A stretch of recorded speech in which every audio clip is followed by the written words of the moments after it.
네, 오늘 오후 예배 강의는 우리 이종표 목사님께서 해주시는데 먼저 한번 인사. 네, 뒤에 계신데요. 네, 인사. 네.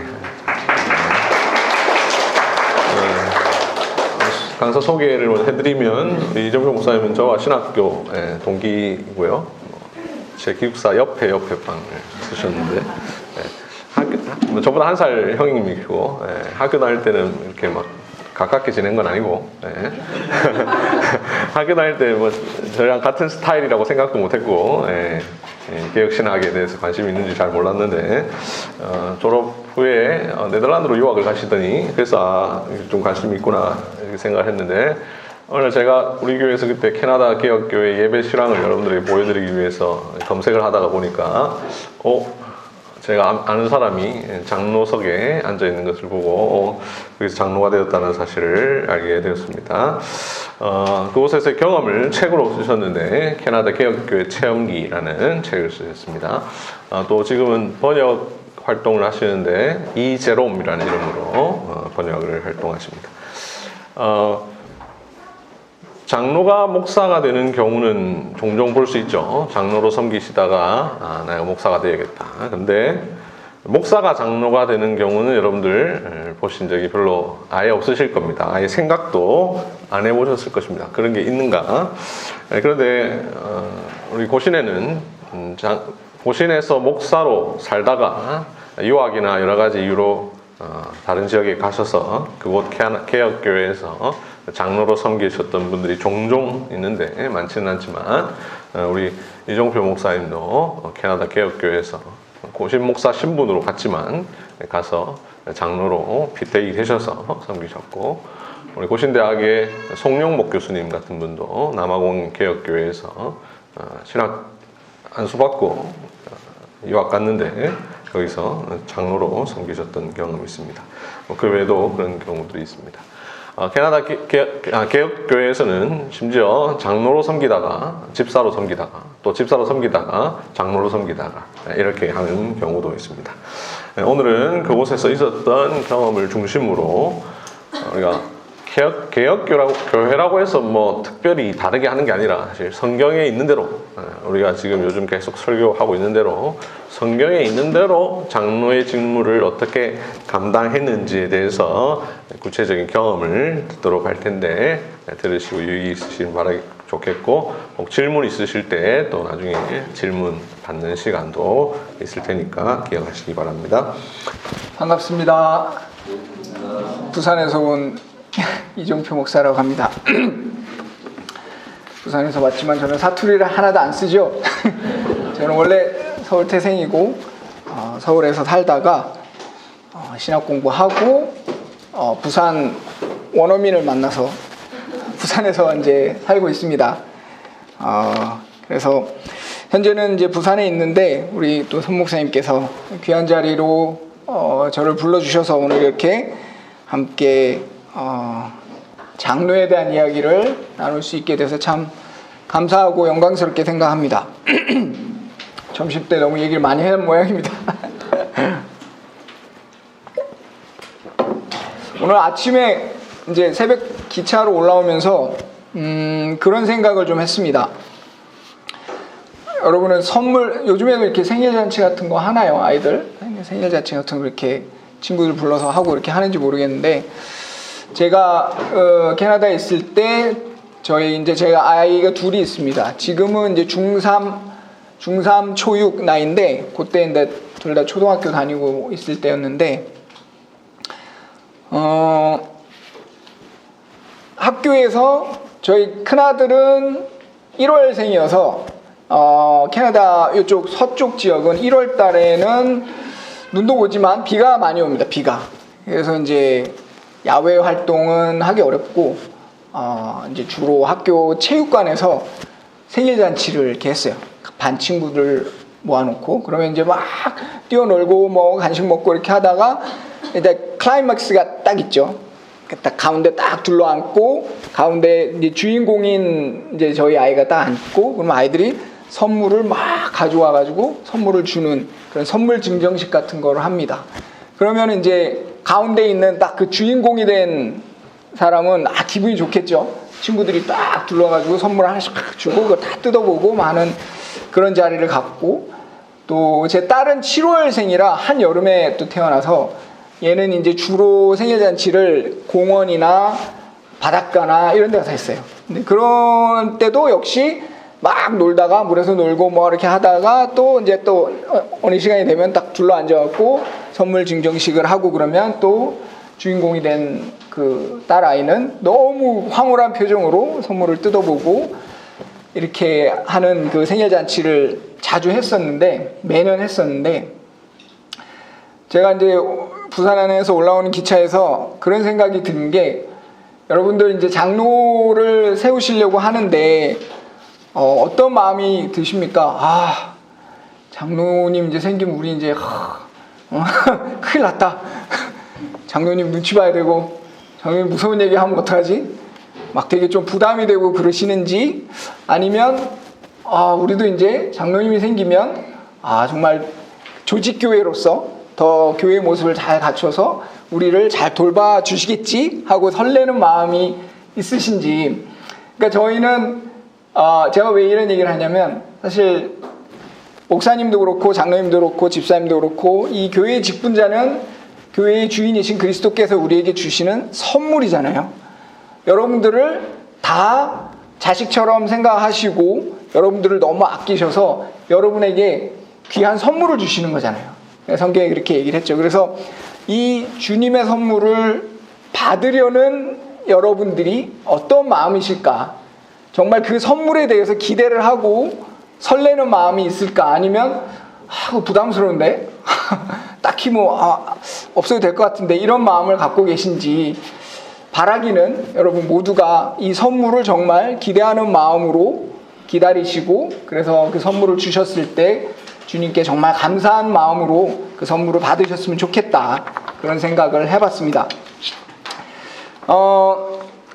제가 나눠드린 그 강의한 PPT로 된 거 갖고 계시죠? 이렇게 보내드렸다고 들었습니다. 할 얘기가 많은데 시간이 많지 않은 것 같아서 제가 앞부분에 제 소개나 이런 부분은 그냥 생략을 하고, 장로에 관한 얘기, 제가 경험했던 거 중심으로 바로 들어가도록 하겠습니다. PPT 6번째 장을 한번 보시면 진행 순서라고 되어 있습니다. 첫 번째는 장로교회 목사가 개혁교회 장로가 되기까지 제 얘기를 하는 건데, 이 부분은 많은 시간을 할애하지는 않겠습니다. 그냥 저는 원래 고신교회 목사이지만 어쩌다 보니 개혁교회를 이렇게 다니고 그곳에 살다가 보니 장로까지 하게 됐다. 그 정도만 알고 계시고, 장로로서 개혁교회를 봉사하고 섬긴 경험이 있는 고신교회 목사다. 이렇게 정도만 아시면 될 것 같습니다. 그리고 이제 더 많은 이야기를 해야 될 부분이 2번 캐나다 교육계 장로로서 맡은 직무, 당회와 카운슬 회의록을 중심으로 이런 부분이 있습니다.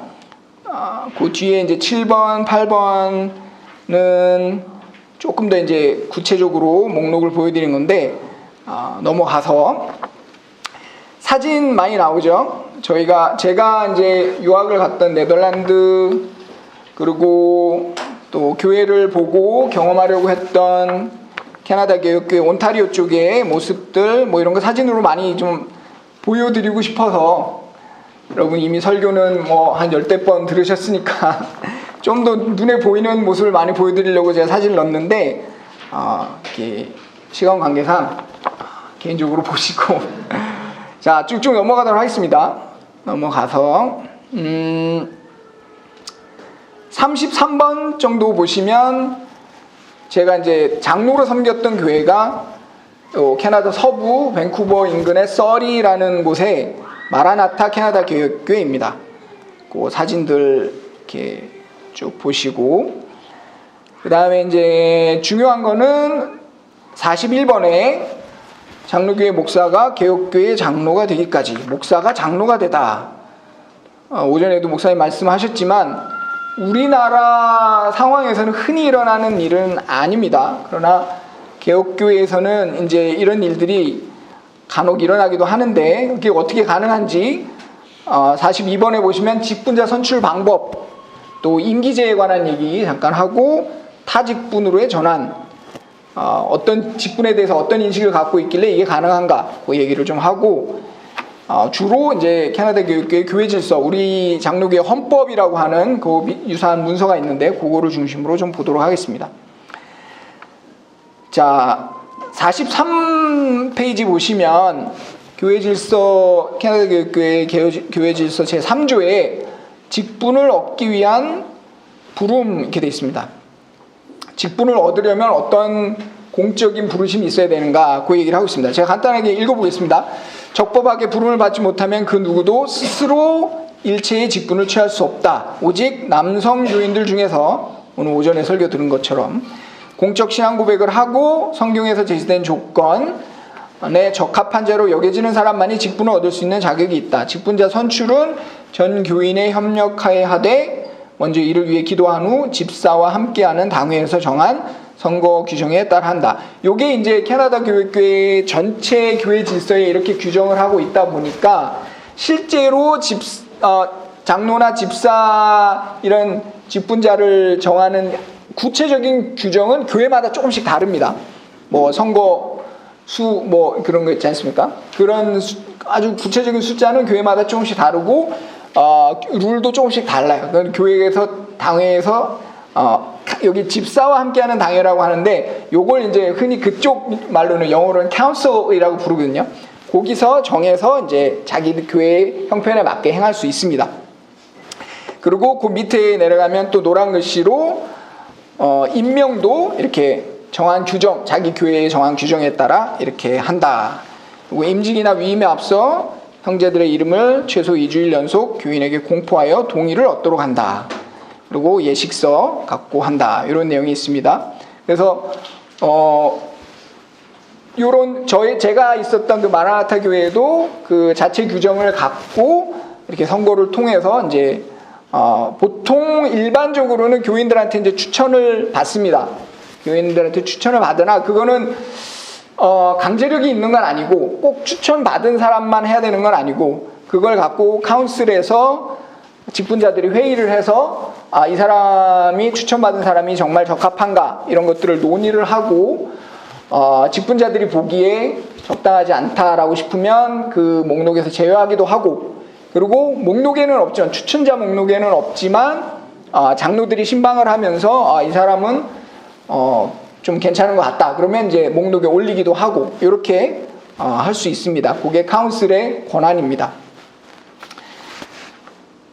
자, 24조로 24조 44번 44페이지는 24조 보시면 이제 직분의 임기 돼 있습니다. 이제 캐나다 교육교회는 임기제를 택하고 있습니다. 다음 주에 이제 공동회의 하신다고 했는데 개혁교회의 역사적인 배경상 그런 이제 장로나 또는 목사도 마찬가지지만 이제 그 교권에 의한 횡포가 심한 역사를 겪다 보니까 장로의 임기를 이렇게 둬서 보통은 3년을 하는 것 같아요. 저도 3년을 봉사했었고 그래서 대부분 3년 정도 봉사를 하는 것 같습니다. 그래서 24조 보면 직분의 임기에 장로와 집사는 2년 이상 그 미만은 너무 짧은 거죠. 봉사하되 개교의 규정, 이것도 교회가 알아서 정할 수 있습니다. 딱 2년 이상을 하되 3년을 해도 되고 5년을 해도 되고 그런 거는 이제 교회의 사정에 따라서 달리 할 수 있다. 그리고 매년 일정한 수가 퇴임해야 된다. 계속 이렇게 돌아가는 거죠. 그러면 이제 은퇴한 자리를 다른 사람으로 또 뽑아서 채우고 이렇게 합니다. 직분자의 퇴임으로 발생한 공석은 다음과 같은 경우에 해당하지 않는 한 다른 사람이 채워야 한다. 다른 사람은 보통 이제 장로가 3년을 봉사하고 이제 퇴임을 하면 1년은 무조건 쉬게 합니다. 그래서 1년 동안은 선거권이 없어요. 피선거권이. 그래서 1년 정도는 쉬게 하고 1년이 지나면 다시 이제 후보에 올릴 수 있게끔 이렇게 하는데 그게 가장 일반적인 모습인데 예외가 있어요. 거기 나온 3가지의 예외가 있습니다. 첫 번째는 뭐죠? 전임자를 연임케 하는 겁니다. 3년을 했는데 사정상 좀 더 하게, 그래서 1년을 더 하게 하든지, 그거는 이제 기간을 정할 수 있지만, 연장을 하는 거죠, 임기를. 그리고 두 번째가 전임자의 임기 연장이고, 첫 번째는 전임자를 연임 바로 한 번 더 시키는 겁니다. 3년을 더 시키는 겁니다. 그리고 두 번째는 3년까지는 아니더라도 뭐 1년이나 2년 필요한 만큼 임기를 연장하는 경우가 있고, 세 번째는 전임자가 곧바로 그 1년 쉬지 않고 바로 재선의 자격이 있으면 바로 후보에 올려서 다시 투표를 할 수 있게끔 하는 요 세 가지 경우가 있는데, 그거는 상당히 예외적인 경우고, 그러니까 교인의 수가 적거나 그래서 이제 장로로 뽑을 만한 충분한 인력이 없거나 이런 아주 예외적인 경우가 아니면 사실상 이런 일은 자주 일어나지는 않습니다. 거의 다른 사람이, 그러니까 하던 분이 임기가 다 되면 퇴임을 하시고 다른 분이 거의 이제 투표를 통해서 그 자리를 채우고 이렇게 합니다. 근데 어쨌든 예외가 규정되어 있긴 하고, 사실 저도 3년 마치고 이제 끝내야 되는데, 그때 당시가 이제 코로나 시기였고 여러 가지 상황상 저희 교회도 교세가 많이 줄어들고 있는 시기여서 이 카운슬에서 저한테 연장을 제안을 했습니다. 그래서 조금 1년을 더 해달라. 그래서 고민을 하던 중이었는데 저희 가족의 비자가 캐나다 정부에서 비자 연장을 안 해줬어요. 교회 장로직은 연장을 해주려고 그랬는데 정부에서 비자는 연장을 안 해줬어요. 그래서 결국 못하고 이제 저희는 퇴임을 하고 귀국을 하게 됐는데, 예외적인 일이 저한테도 일어날 뻔한 거죠. 아직 실제로 일어나진 않았지만 일어날 뻔을 했는데, 어쨌든 그런 교회 상황이 있을 때, 특별한 상황이 있을 때는 이렇게 예외적으로 그 임기를 조정할 수도 있다. 예, 그렇게 생각하시면 좋겠습니다. 그 다음에 45페이지 신앙고백에 대한 동의서명, 직분자로 선출이 되면 정해진 양식에 따라 양식에 서명을 해서 캐나다 교육교회 신앙고백에, 전체적인 신앙고백에 동의한다는 뜻을 분명히 명시적으로 보여야 됩니다. 그 뒤에 사진 보시면 제가 임직할 때 모습인데 목발을 짚고 있죠. 사실은 저희 구역 장로님한테 네가 후보에 올랐다라는 전화를 받을 때 제가 그 이틀 전에 다리를 다쳤습니다.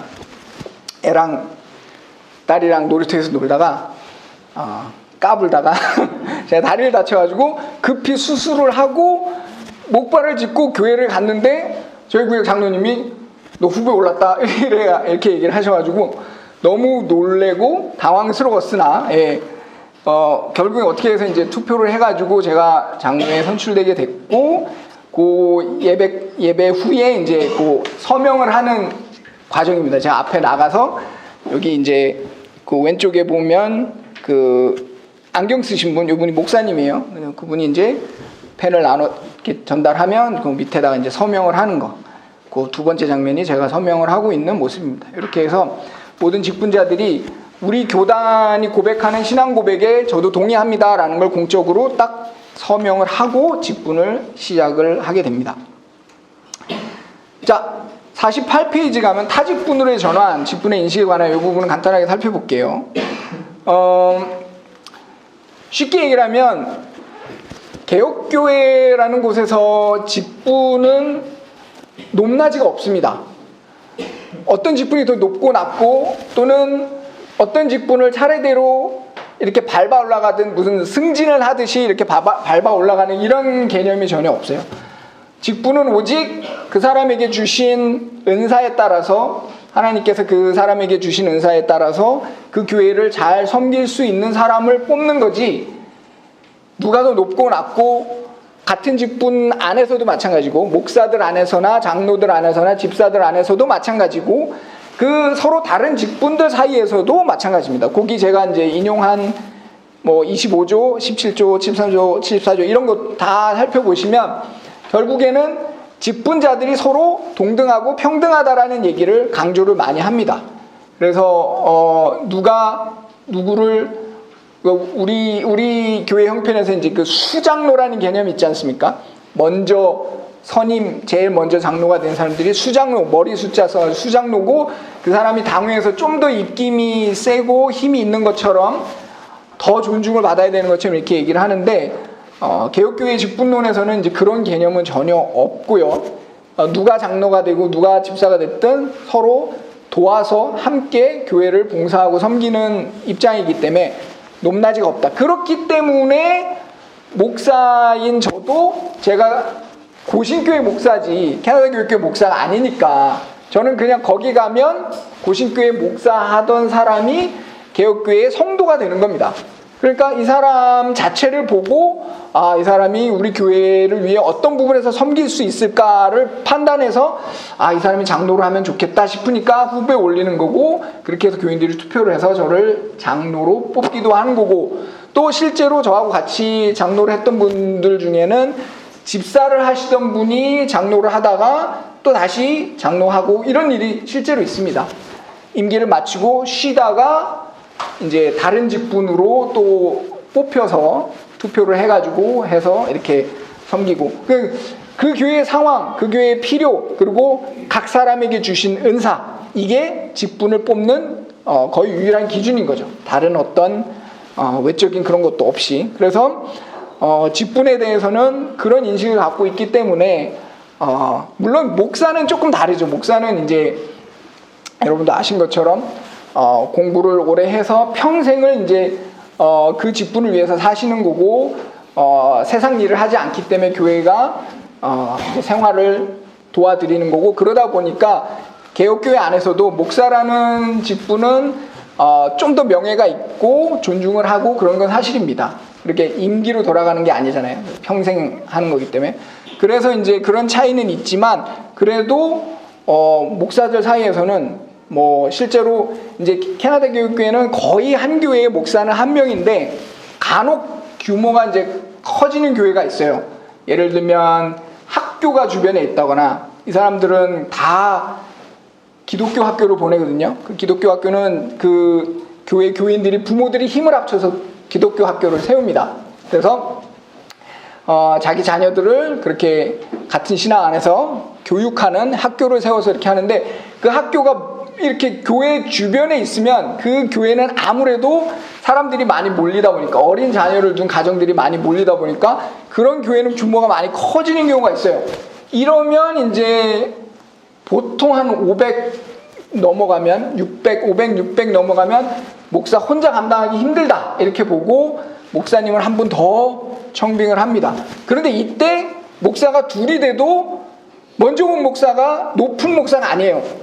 담임이란 개념은 아예 없고, 담임, 부 이런 개념은 아예 없고, 그냥 우리말로 하면 이제 동사 목사라고 하는 것처럼 co-pastor, 그 같이 일하는 목사입니다. 그래서 나이가 많든 적든, 또 신대원을 누가 먼저 졸업했든 뭐 늦게 졸업했든 먼저 왔든 늦게 왔든 이런 거 전혀 상관 안 하고, 가급적 똑같이 일을 나눠서 뭐 설교의 횟수라든가 신방의 어떤 이런 거라든가 교회 일을 가급적으로 동등하게 나눠서 똑같이 일을 하지, 내가 먼저 왔으니까 내가 선임이니까 뭐 막 이런 식으로 그렇게 행동하지 않고, 그런 의식 자체를 갖고 있지 않아요. 그래서 같이 함께 사역을 하는 거죠. 그러니까 그런 직분에 대해서는 굉장히 성경적이면서도 조심스러운 그런 모습들을 많이 갖고 있습니다. 자, 넘어가도록 하겠습니다. 직무, 장로의 직무 50페이지 본격적으로 좀 보도록 하겠습니다. 장로의 직무는 교회질서 22조에 근거를 두고 있어요. 거기 보면 제가 또 노란색으로 이렇게 해놨죠. 그거를 정리를 한 게 그 밑에 교회의 감독, 당회원으로서의 직무 한 4가지 정도만 이렇게 재배열을 해서 제가 목록을 만들어 봤습니다. 신방, 첫 번째가 신방. 위로하고 가르치고 훈계하고 꾸짖는다.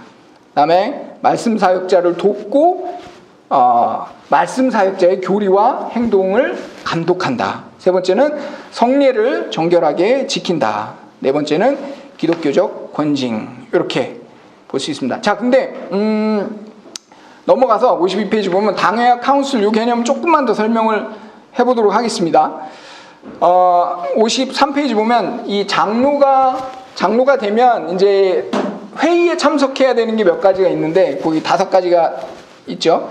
첫 번째는 당회고, 그 다음은 카운슬이고, 그 다음에는 이제 노회라는 게 있고, 그 다음에 총회. 총회는 2단계가 있는데 지역 총회가 있고, 캐나다 서부 쪽을 다스리는 그 지역 총회가 있고, 동부 쪽을 다스리는 2개가 있어요. 그래서 그 다음에 이제 그 전국 총회 이렇게 있거든요. 어쨌든 이 총회에도 참석을 하고, 그 다음에 자매교회, 해외교회의 총회, 거기도 파송이 되고, 요런 회의들을 주로 참석을 하는데, 노란색으로 표시한 당회와 카운슬은 개 교회 안에 있는 회의, 나머지는 교회 밖의 회의, 이렇게 됩니다. 그래서 54페이지에 있는 사진은 제가 2017년도에 캐나다 개혁교회의 대표가 돼서 고신총회에 사절로 참석을 했을 때 모습입니다. 이게 이제 자매교회, 해외 자매교회의 총회에 참석한 모습이죠. 자, 55페이지 보시면 이 당회와 카운슬, 개교회 안에 있는 당회와 카운슬을 조금 구분을 해서 제가 정리를 해봤어요. 당회하고 카운슬이라는 게 있고요. 구성원은 당회는 목사, 장로, 우리 이제 장로교에서는 그냥 다스리는 장로, 가르치는 장로 이렇게 하는 목사, 장로가 있고, 카운슬은 장로교회에 뭐 재직회하고 조금 성격이 비슷하다고 할 수 있습니다. 목사, 장로, 집사 모든 직분자들이 다 참여하는 회의. 그리고 의장은 당회는 목사가 맡고, 카운슬은 뭐 이론상으로는 누구나 되는데, 지금 장로도 되고 집사도 되는데, 그냥 관행적으로는 그 당회의 부의장인 장로가 카운슬의 의장을 주로 맡습니다. 그리고 정기회의는 이제 매달 한 번씩은 꼭 회의를 합니다. 특별한 일이 없는 이상은 매월 1회 회의를 하고요. 그리고 카운슬 같은 경우는 예산 집행 때문에 이제 전교인하고 1년에 한 번 꼭 같이 회의를 해요. 그래서 카운슬이 주최를 해서 전교인 회의를 열고, 거기서 이제 논의된 이야기들을 다시 카운슬 직분자들끼리만 갖고 와서 이제 결정을 하고 이렇게 합니다. 자, 소관 업무를 보면 당회가 하는 일은 교인, 교적, 그 멤버십이죠. 교적 관리, 그 다음에 예배를 주관하는 거, 성례, 그 다음에 영적인 돌봄, 신방이나 권징 등, 그리고 목회자를 감독하는 일. 이게 주로 당회가 하는 일이고, 카운슬은 교회의 이제 시설 유지 보수, 그리고 재정, 그 다음에 직분자 선출, 그리고 소위원회라고 이제 교회의 여러 가지 일들을 위원회를 만들어서 나눠서 하는데, 그 위원회의 일들을 감독하는 일들을 카운슬에서 합니다. 그래서 56페이지 이제 보시면 제가 이렇게 섬겼던 교회의 그 실제 회의록이에요. 그 이제 네모 쳐서 지운 부분은 이제 특정인의 이름이 있는 부분이라 제가 지운 거고요. 자, 회의록. 그 다음에 57페이지는 카운슬 회의록 이렇게 가져와봤습니다. 이렇게 제가 왜 회의록을 근거로 이렇게 이야기를 하려고 하냐면, 그 사람들이 그 직분자들이 하는 일들을 다 회의에서 얘기를 하기 때문에 회의록에 일목요연하게 정리가 잘 돼 있어서 회의록을 가져와서 얘기를 하려고 하는 겁니다. 자, 58페이지 넘어가 보시면 당회 회의록을 먼저 볼게요.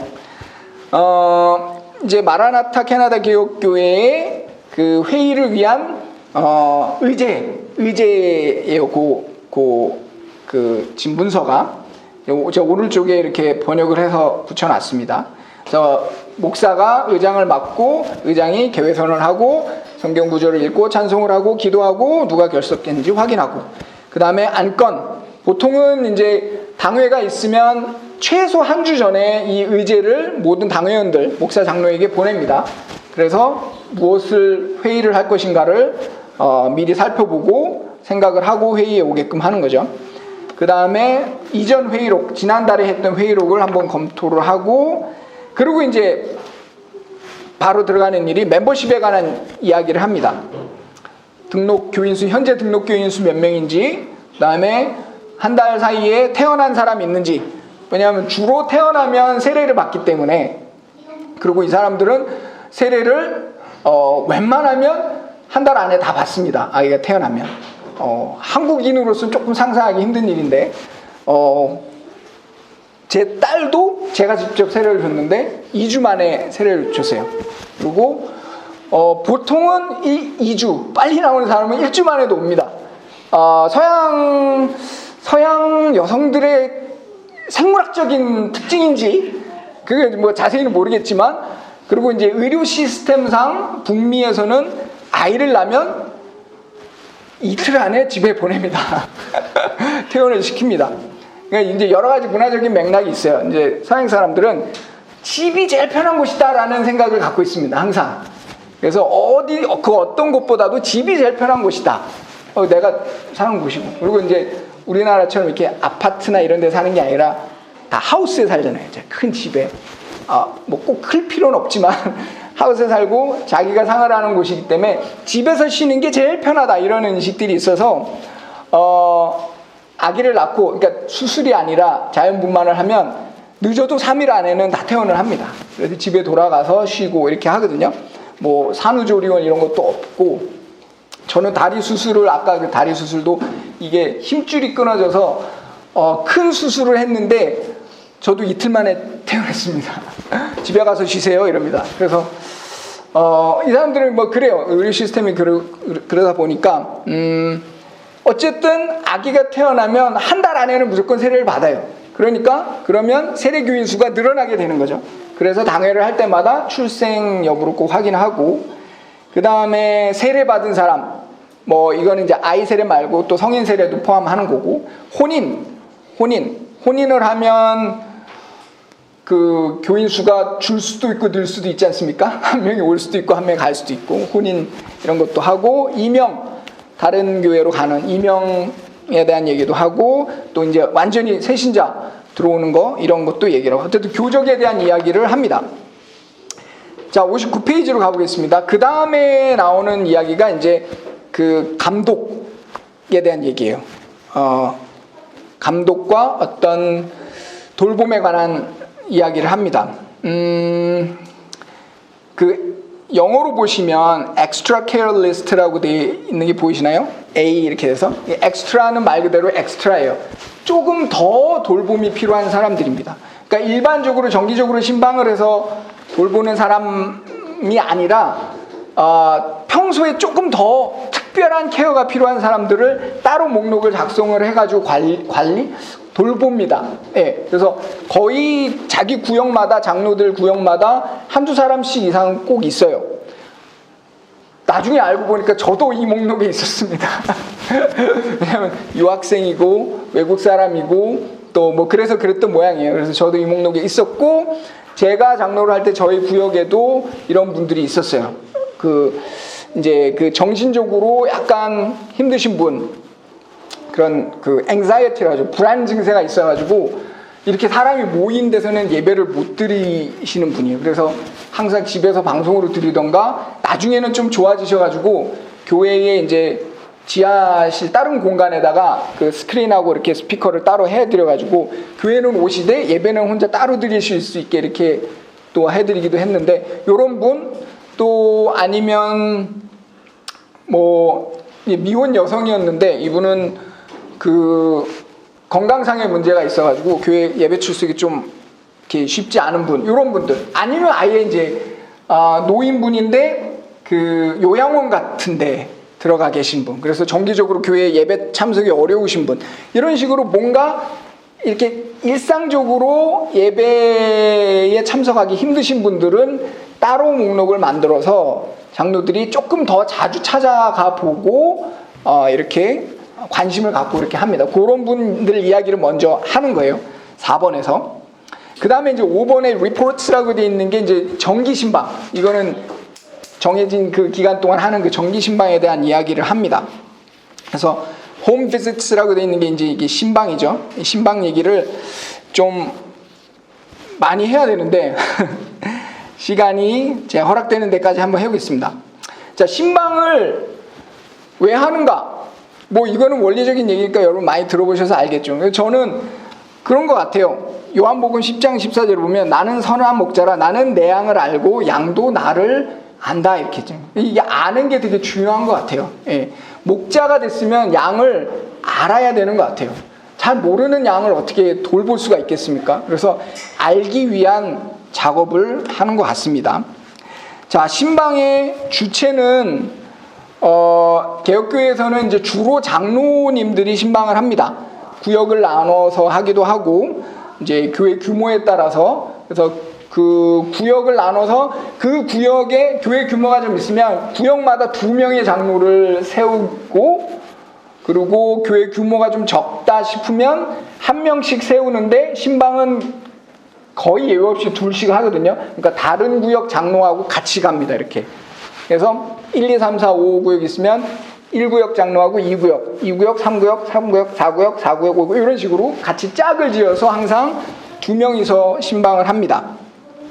그리고 목사님들은 그럼 신방을 안 하나? 목사님들도 하긴 하는데 일반적인 정기 신방은 장로들이 계속 하고 목사님들은 좀 특별한 경우, 아기를 낳은 출산의 경우라든가 또는 혼인을 앞둔 어떤 젊은 예비 부부 그리고 어떤 노인이나 병자, 아까 엑스트라 케어 리스트에서 본 사람들을 목사님들이 따로 가보기도 하고 약간 특별한 경우에 목사님들이 신방을 하는데 일반적인 정기 신방은 장로님들이 합니다. 그리고 2인 이상 한다는 거 이거는 거의 예외가 없습니다. 왜냐하면 그 우리 마태복음 18장에서 그 권징에 대한 얘기를 할 때 꼭 두세 증인 2사람 이상의 증인이 필요하다고 했잖아요. 그래서 신방은 교인의 상태를 점검하는 일이고 그 점검 상태에 따라서는 권징이 필요할 수도 있고 어떤 당회의 조치가 필요할 수도 있는데 이런 일을 한 사람의 말만 듣고는 결정해서는 안 된다. 이런 원리적인 베이스가 있어서 신방은 무조건 2이 갑니다. 물론 이제 집사가 대동을 할 때도 있어요. 집사의 도움이 필요한 경우는 집사를 데리고 가기도 합니다. 그래서 아까 그 젊은 여성, 저희 교회에 있던 젊은 여성 같은 경우는 그 서양 사람들 가끔 뭐 이제 TV 같은 데 보시면 체구가 굉장히 큰 여성들 있지 않습니까? 이 여성분들 체구가 굉장히 커서 이제 그냥 스스로는 살을 빼기가 너무 힘들어서 수술을 하셨어요. 위를 절제를 해갖고 그런 큰 수술을 하셔가지고 이제 했는데 그러면 일을 못 하잖아요. 수술하면 일을 못 하게 되고 수입이 없게 되면 이제 생활이 어렵고 이러면 이제 집사회의 도움이 필요한 거죠. 그래서 장로들이 이 신방을 하면서 이 사실을 알게 되면 그러면 내가 집사회에 얘기를 해서 좀 도울 수 있도록 하겠다. 이렇게 해서 집사를 데리고 갑니다. 같이 얘기를 해요. 그렇게 하면 이제 집사들이 상황을 보고 따로 또 만나기도 하고 아니면 그 상황에서 이제 필요한 도움들을 정리를 해서 나중에 도와주기도 하고 이렇게 합니다. 그래서 어쨌든 최소 2명 이상은 꼭 정기적인 신방에 참석을 한다. 그리고 신방의 대상은 누군가? 이거는 이제 전체 회중이고 이 회중에는 목사도 들어갑니다. 목사도 들어가고 다른 장로도 들어갑니다. 그러니까 이게 우리의 어떤 정서상으로는 참 힘든 일이죠. 그래서 저도 목사가 되고 나서는 신방을 받아본 적이 없어요. 한국에서는. 왜냐면 목사를 신방한다라는 목사는 신방을 가는 사람이지 받는 사람이라는 생각을 한국에서는 참 하기 어려운데 제가 개혁교회 생활 네덜란드, 캐나다, 미국을 돌아다니면서 가는 곳마다 그 교회에서 항상 신방을 받아서 참 감격스러웠습니다. 예, 제가 어른이 돼가지고 신학 공부한 이후에 처음 신방을 받아보니까 참 그게 너무 감격스럽고 큰 은혜가 되고 그렇습니다. 그래서 한 교회 안에서 목사 가정도 장로들이 신방을 합니다. 그러면 와 감히 장로가 가서 목사님한테 무슨 얘기를 할까? 근데 아까 처음에 말씀드렸죠. 그렇게 생각을 안 해요. 목사님들이 막 위에 있고 막 이런 생각을 하는 게 아니라 장로의 일이 목사를 잘 돌보는 거고 협력을 하는 거고 하는 거기 때문에 신방을 하면서도 목사의 가정 상황 그리고 목사의 부족한 부분 이런 것까지도 계속 하고 같이 신방을 하죠. 그리고 장로도 동료 장로를 또 같이 신방을 하고 그래서 예외가 없다는 거. 어떤 직분자도 이 신방에는 예외가 없다는 거. 다 신방을 받는다는 거. 그거를 기억을 하셨으면 좋겠습니다. 그 다음에 이렇게 개인 혹은 가정만 신방을 하는 게 아니라 이제 교회 안에 있는 모임도 뒤에 이제 보겠지만 모임도 신방을 합니다. 예를 들어서 성경 공부 모임이 있다. 어떤 사람들이 모여서 같이 성경 공부를 한다. 근데 그냥 너희들이 알아서 해라 이렇게 두는 게 아니라, 왜냐하면 잘못된 어떤 내용을 공부할 수도 있고 위험한 내용을 어디서 듣고 와서 할 수도 있고 교리적인 부분에 문제가 생기는 내용을 할 수도 있고 여러 가지 그런 위험성이 있기 때문에 이런 모임이 결성이 되면 정기적으로 한 번씩 갑니다. 신방을 그 장로가 찾아갑니다. 그래서 거기 보시면 그 PPT 59페이지에 특별 신방 성경 공부 모임 이렇게 돼 있죠. 그리고 기타 신방 교류교육반 뭐 이렇게 돼 있죠. 그래서 61번 사진을 보시면 사람들이 이렇게 앉아 있잖아요. 이게 Family Bible Study라고 그 가족들이 모여서 같이 성경 공부를 하는 모임이 있었어요, 저희 교회에. 그래서 애들부터 어른들까지 같이 모여서 이제 성경 공부를 하는데 제 담당이었습니다. 요 모임이. 그래서 저도 성경 공부에 참석하면서 또 제 담당이라서 제가 이 성경 공부 어떤 내용을 중심으로 돌아가고 있는지 살피고 그 내용을 당회에 보고하고 하는 내용을 했었습니다. 그리고 그 59번에 다시 보시면 교류교육반 신방, 기타 신반의 교류교육반, 이 교류교육반은 목사가 하는 그 이제 청소년들 신앙 고백, 입교를 시키기 위해서 하는 교육을 교류교육이라 하는데 거기도 장로가 갑니다.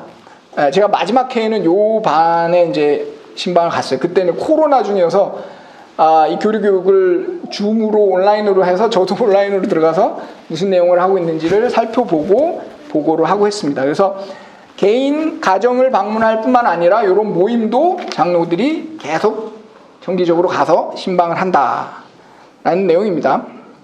자, 넘어가시면 62번으로 가시면 이제 목회보고라는 부분이 있는데 이 목회보고는 목사님이 하는 거예요. 목사도 당회원이기 때문에 당회의 한 그 구성원으로서 목회 보고를 합니다. 장로들한테. 그래서 예를 들면 거기 신방, 목사가 하는 신방, 어떤 신방을 했었는지 그거 보고하고, 그리고 교류교육반, 이 아이들 청소년들 교류교육하는 거 어떻게 되는지 직접 얘기하기도 하고, 뭐 신앙고백반, 이거는 이제 그 신앙고백 직전에 교류교육을 마치고 신앙고백하기 직전에 하는 그런 또 공부하는 반인데 그런 거. 그리고 새신자가 오면 새신자 교육반, 뭐 목사가 담당하고 있는 여러 교육에 대한 보고를 하는 거죠. 그리고 설교 일정, 강단 교류. 강단 교류도 또 이제 재밌는 부분인데 저희가 있었던 지역에는 비교적 그 같은 교단의 교회들이 여러 개가 있어서 5주가 있는 달의 마지막 주는 목사님들이 강단 교류를 해서 서로 돌아가면서 다른 교회에서 설교를 하는 겁니다. 그래가지고 이제 여러 다른 목사님들의 설교를 이제 들어볼 수가 있었죠. 그래서 이제 요거는 목사님이 스스로 이제 그 일정을 짜요. 주로 노예에서 만나가지고 이제 서로 조정을 하는데 다른 교회 목사님한테 목사님이 직접 연락을 해서 좀 이렇게 우리 바꿉시다 이렇게 해가지고 이렇게 하는 겁니다. 그런 것들도 목사님이 보고를 하는 거고, 그 다음에 뭐 향후 일정, 목사 후보생이 이제 실습 온다 또는 목회자 휴가가 있다 이런 것도 다 보고를 하고 휴가 언제부터 언제까지 쓰겠습니다.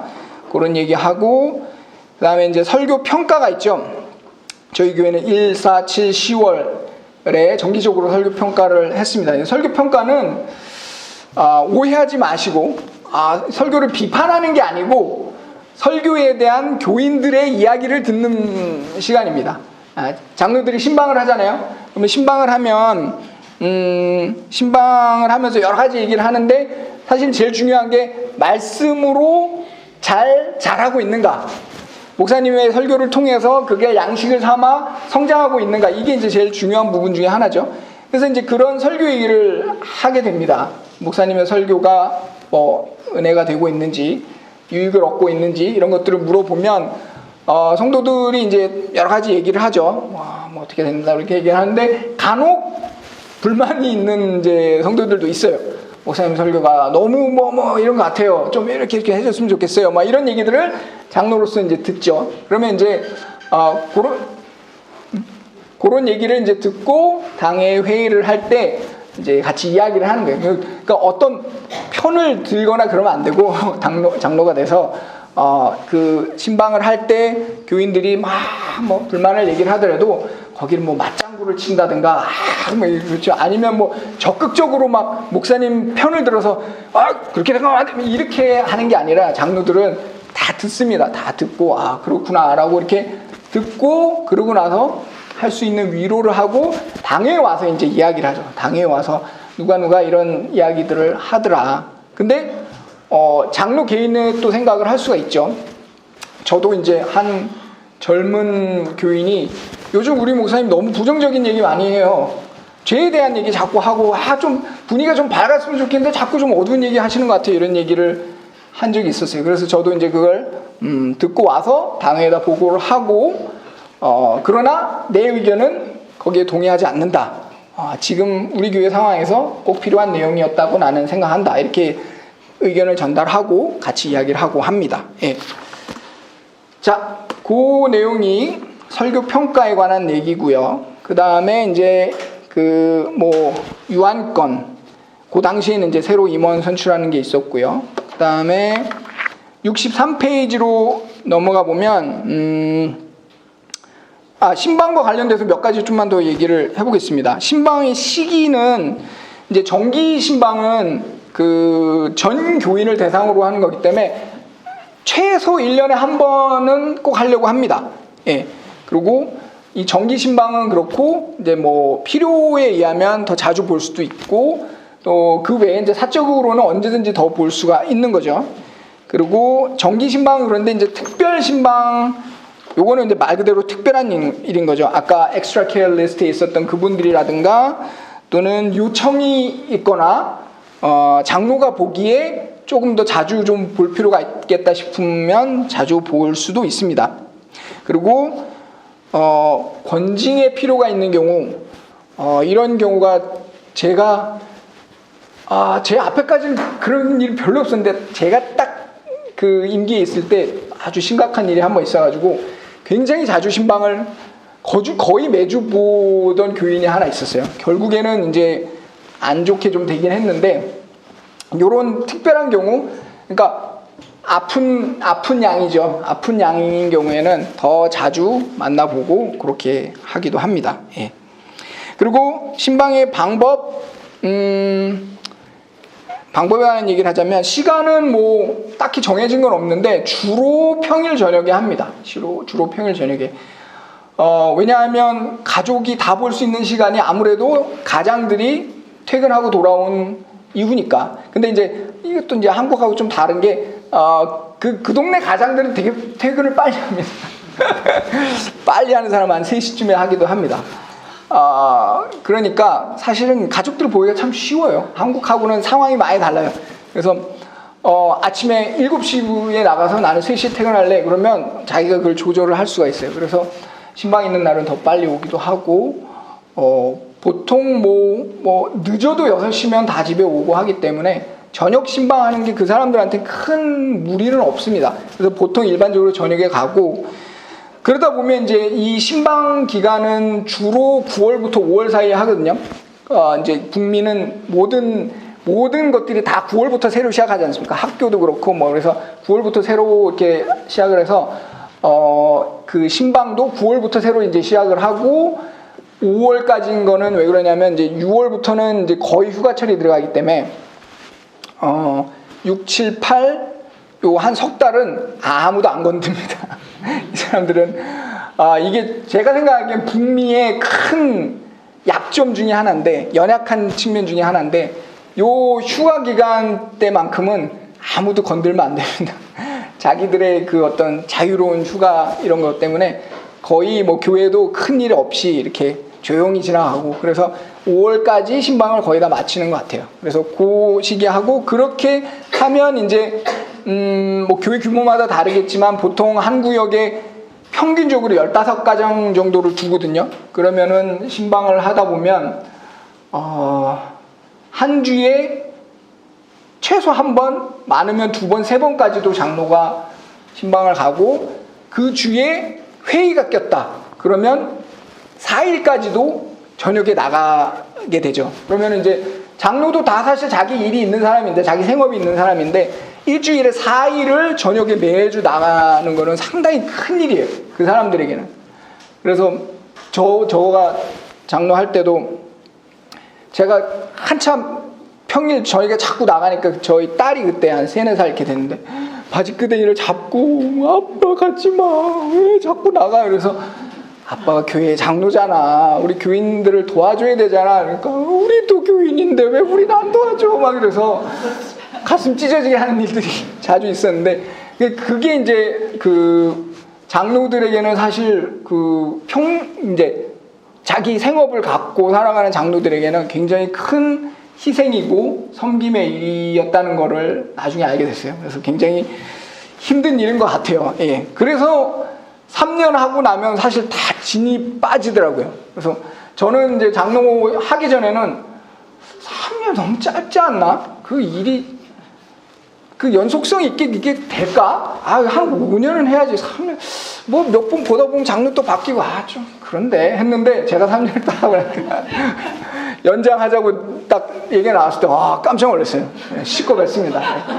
그만큼 사실 교인의 어떤 교인 중에 장로가 그렇게 밤마다 나가서 그렇게 한다는 게, 그리고 이제 집들이 다 교회 주변에 이렇게 옹기종기 모여있으면 참 고맙겠지만, 이제 북미라는 곳이 또 그렇지가 않잖아요. 그래서 되게 차 타고 막 멀면 1시간까지 가서 이렇게 하고 그러는데, 겨울 같은 경우는 막 비 내리는 겨울밤에 한 4시면 깜깜해지는데, 진짜 그 비 뚫고 막 깜깜한데 막 이렇게 가서 신방하고 이러면 참 힘든 일이거든요. 그래서 3년 적당한 것 같습니다. 자, 그래서 그리고 이제 뭐 신방의 순서를 간단히 보자면, 이것도 막 정해져 있는 건 아닌데 보통 가면 이제 안부 주고 받고 이제 아이스 브레이킹 같은 거, 뭐 일상적인 얘기 이렇게 간단히 하면서 뭐 어떻게 지내냐 이렇게 하면서 이렇게 딱 앉아서 본격적으로 시작을 하면 이제 성경을 읽고 또 그 말씀에 대해서 간단하게 장로가 이야기를 하고, 그 다음에 이제 자유롭게 대화를 하죠. 자유로운 대화에는 뭐 그 말씀에 대한 이야기가 될 수도 있고, 그리고 뭐 일반 생활에 대한 이야기가 될 수 있는데, 이제 꼭 중요한 건 그 주제를 저희 교회에는 정해줬어요. 1년 주제를 정해줬어요. 그래서 9월 달부터 시작을 한다고 그랬죠. 9월 첫 주에 목사님이 그 주제에 관한 설교를 딱 하십니다. 그래서 올해 신방 주제는 이거고, 이거에 대해서 먼저 특정 구절로 설교를 해주면 장로들은 그 구절로 할 수도 있고, 이제 자기만의 또 뭐 다른 구절을 선택할 수도 있고, 근데 대신에 이제 주제를 통일을 시켜가지고 가정마다 이 주제에 대한 이야기를 하고, 제가 했었을 때 아까 베드로전서의 나그네 그 주제가 이제 딱 선택이 돼가지고, 우리 그리스도인이 세상의 나그네로서 어떻게 살아가는가 이런 얘기를 이제 하기도 했고, 이렇게 주제를 정해주기도 하고, 또 다른 교회는 뭐 안 정하기도 하고, 이것도 이제 당회의 재량입니다. 그리고 그 개인이나 그 가정의 경건생활, 자녀들의 신앙교육이라든가 학교생활, 왜냐면 학교가 거의 다 이제 그 교회 교인들이 세운 기독교 학교이기 때문에 다 알고 서로 그렇거든요. 그래서 학교 안에서 어떻게 살아가는지, 학교 안에서 신앙교육을 잘 받고 있는지, 이런 것도 장로들이 꼭 체크를 해야 될 부분이고, 그리고 이제 교회 생활, 그리고 예배, 그리고 아까 말씀드린 것처럼 목사의 설교, 유익을 얻고 있는지 이런 것들을 꼭 물어보고, 마지막에 이제 당회에 대해서 어떤 질문이나 건의할 것이 있는지 이런 것들을 듣고, 이렇게 마치고 이제 장로 둘이 가면 그 담당 구역 장로가 시작하기 전에 이제 기도하고, 같이 동행한 장로가 마침 기도하고, 이런 식으로 이제 끝내게 됩니다. 자, 그 다음에 빨리빨리 넘어가도록 하겠습니다. 63페이지 보면 이제 성찬 얘기가 나옵니다. 당회의 업무 중에 하나 중요한 게 또 이제 성찬이거든요. 그래서 성찬이 있는 그 당회 회의를 꼭 첫째 주에 했는데 그거는 왜냐하면 둘째 주에 성찬이 있어서 그랬어요. 그래서 성찬 전주에 당회를 해가지고 이 성찬의 수종들 장로가 누군지 담당 장로로 확인을 하고, 그리고 제가 있을 때 이제 코로나 상황에서 전에는 일반적으로 이제 한 잔으로 이제 이 포도주를 돌려 마시기도 하고 그랬는데, 코로나 중에는 이제 그게 좀 위험할 수 있으니까 개인 잔도 쓰고, 또 동선도 그 넘어가 보시면 64페이지부터 보이는 사진이 이제 그 성찬하는 모습이거든요. 상을 앞에다 이렇게 쭉 하고 앞으로 나와서 자리에 앉고 목사님이 이렇게 예식문 읽고 하면 빵과 잔을 이렇게 돌립니다. 그러면 쭉 돌아가는데, 이제 코로나 중에는 우리 어떻게 할까 생각을 해서 여기다 앞에다 베풀어 놓고 사람들이 나와서 이렇게 집어가는 방식으로 좀 방식을 바꾸기도 하고, 이런 거 다 당회에서 논의를 하는 겁니다. 자, 그렇고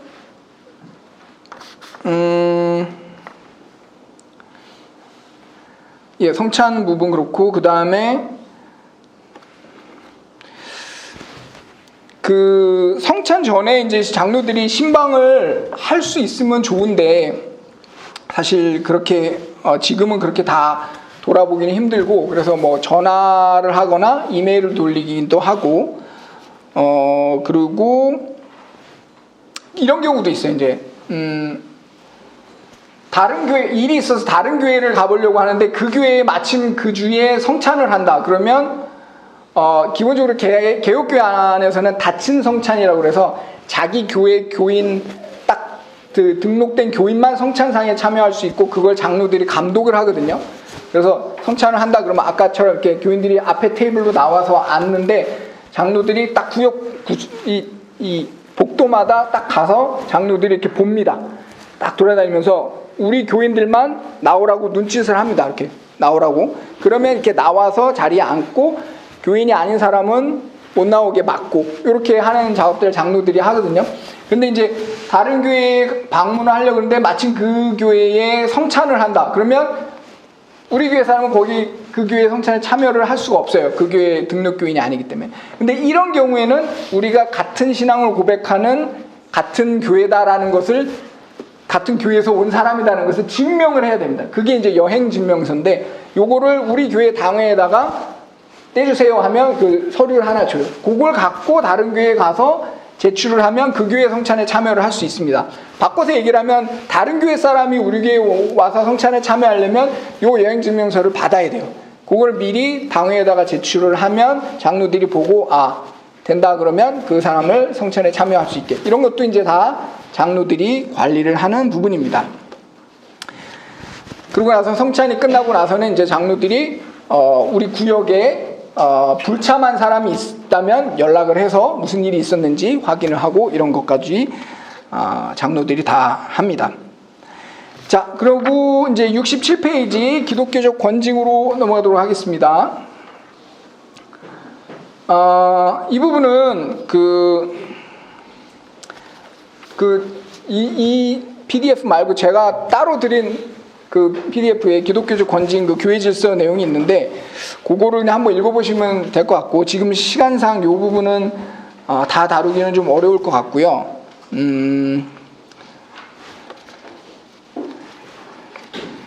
그 앞에 이제 그 목회 보고, 목사의 보고 가운데 이런 부분이 있었는데 제가 깜빡하고 이제 지나간 것 중에 하나가 뭐냐면, 목사의 그 외부 일정 이런 것도 이제 당회가 다 관리를 하게 됩니다. 왜냐하면 목사는 그 교회 그 회중을 위해서 부름을 받은 사람이기 때문에 그리고 그 목적을 위해 불러서 이렇게 생활을 돕고 하는 부분이기 때문에, 이 목사가 우리 교회 밖으로 나가서 다른 활동을 하는 것은 일체의 활동을 당회가 다 감독을 합니다. 그래서 뭐 아무리 좋은 뜻으로 하는 일이라 할지라도 이 우리 당회에서 그 관리를 합니다. 그래서 제가 있었을 때도 목사님이 옆에 학교가 기독교 학교에서 이제 성경 과목 교사가 공석이어서 목사님께 부탁을 했어요. 그래서 그걸 당회에 물었고 우리 당회에서는 거절을 했습니다.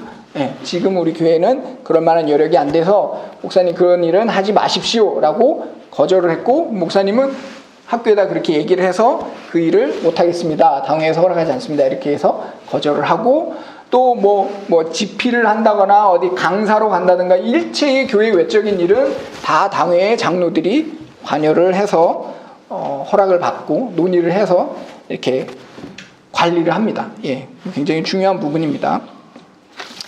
자, 68페이지 넘어가겠습니다. 당회 회의록의 시간 이제 마지막 부분인데, 그래서 이제 회의를 마칠 때 오늘 회의한 내용 중에서 뭐 서로 질문할 게 있는지 물어보고, 그다음에 기독교적 견책, 이거 73조 교회 질서 첨부된 거 보시면 됩니다. 그리고 다음 회의 일정 정하고 폐회기도 순번에 따라 이건 이렇게 장로들이 순서를 정해서 하고, 그리고 간식 담당 왜냐하면 그 당회 회의가 뒤에 나오는 카운슬 회의도 마찬가지인데 이 회의가 참 별거 아닌 게 아닌 이유가 뭐냐면 보통 2시간 이상씩 합니다, 회의를.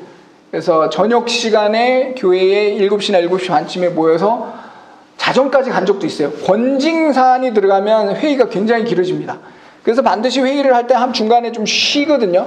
그래서 쉴 때 커피하고 차 뭐 이렇게 하면서 이렇게 건더기를 같이 이렇게 과자 뭐 쿠키 이런 거를 같이 하는데 요걸 이제 돌아가면서 준비를 해오는 거죠. 쿠키 같은 거를. 예. 그래서 하고 그리고 또 회의를 이어가고 이렇게 합니다. 보통 제 기억으로는 10시 전에 끝났던 경우는 거의 없었던 것 같아요. 예.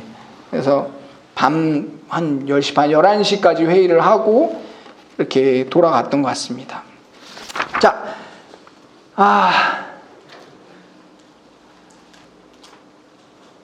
그래서 71페이지에는 이제 아까 처음에 봤던 장로의 직분 이렇게 정리한 거 다시 한번 보여드린 거고, 72페이지 카운슬 회의인데 요거는 이제 빨리 좀 끝내보도록 하겠습니다. 왜냐하면 이 카운슬은 목사 장로하고 집사까지 같이 하는 회의예요. 교회 안에 있는 모든 직분자들이 한 달에 한 번씩 모여서 하는 회의입니다. 73페이지 보면 그때 당시에 봉사하던 모든 직분자들이, 저는 사진 찍느라 없습니다. 그래서 거기 이렇게 모여서 다 보시면 다 할아버지들이죠. 대부분은 예, 할아버지들이고 목사님이 제일 최연소 젊으시고, 목사님은 오른쪽에서 4번째 분, 그분이 목사님이셨어요.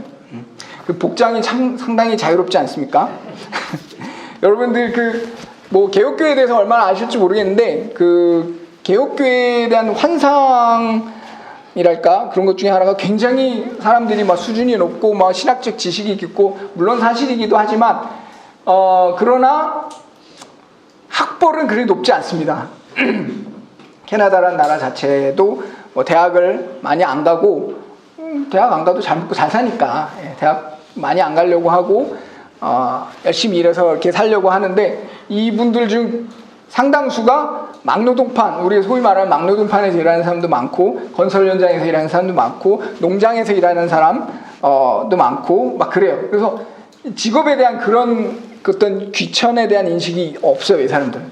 그러니까 그게 장로로 선출되는데 아무런 영향을 안 미칩니다. 그래서 일을 하고 와서 거의 샤워만 하고 온다 하더라고요, 이 사람들이. 그래서 복장을 보면 일하다 오는 사람도 있고, 또 그냥 일상복 깨끗한 거를 빨리 갈아입고 이렇게 오고 하다 보니까 뭐 회의를 하는데 뭐 양복 입고 오는 그런 오버는 아무도 안 합니다. 예. 이렇게 자유로운 복장으로 회의 참석하고, 카운슬의 74번 보시면 앞에 부분은 이제 거의 비슷하죠. 이렇게 하고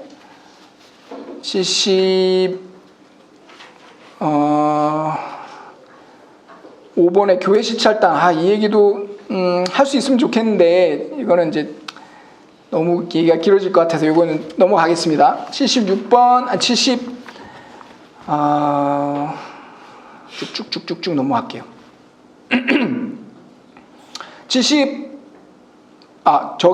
헌금 있는 부분으로 한번 가보겠습니다.